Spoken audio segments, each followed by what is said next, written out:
যাক, সবাই তখন ঘুমেছে, আমি তাড়াতাড়ি উঠি। লকারের ভিতর থেকে সবকিছু বের নি, তাড়াতাড়ি যাই। এই তো সেই লকারের ঘর। সবাই ওঠার আগে আমাকে কাজটা করে নিতে হবে।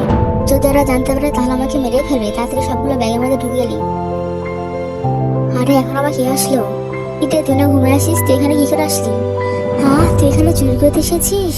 আমি এখানে রনিকে বলে দিচ্ছি, দাঁড়া। কি তোমার বইটা কোথায় গেল?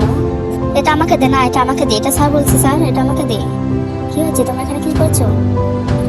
কিছু না ডার্লিং, আমরা দুজন মিলে ওয়াশরুমে গেছিলাম। ও তাই, ঠিক আছে, চল আমরা ঘুমিয়ে পড়ি। হ্যাঁ চলো, যান যান, আমাদেরকে কিছু টাকা দাও, আমরা শপিং করতে যাবো। তোমার বিকেশ থেকে নিয়ে নেও। হ্যাঁ, আমি এখন অফিসে যাচ্ছি। Bye bye, tata. শোন লিজা, তুই নেবো কিছু অর্ধেক, আমি নেবো কিছু অর্ধেক, হয়ে গেল। চল, আমাদেরকে ওই গাছের নিচে গর্ত করতে হবে। গর্তটার ভিতরে সব সোনা দানা লিখে ফেলি। হ্যাঁ তাড়াতাড়ি কর, এখন দেখিস আমরা সব সম্পত্তির মালিক হয়ে যাবো। এই পাতাগুলো দিয়ে ভালোভাবে লিখে দে, যাতে কেউ বুঝতে না পারে এখানে গর্ত করা আছে। এখন আমি রনিকে ফোন দিই। হ্যালো রনি, আমার সব সম্পত্তির মালিক এখন আমরা দুজন। কি বলছো তোমরা সব?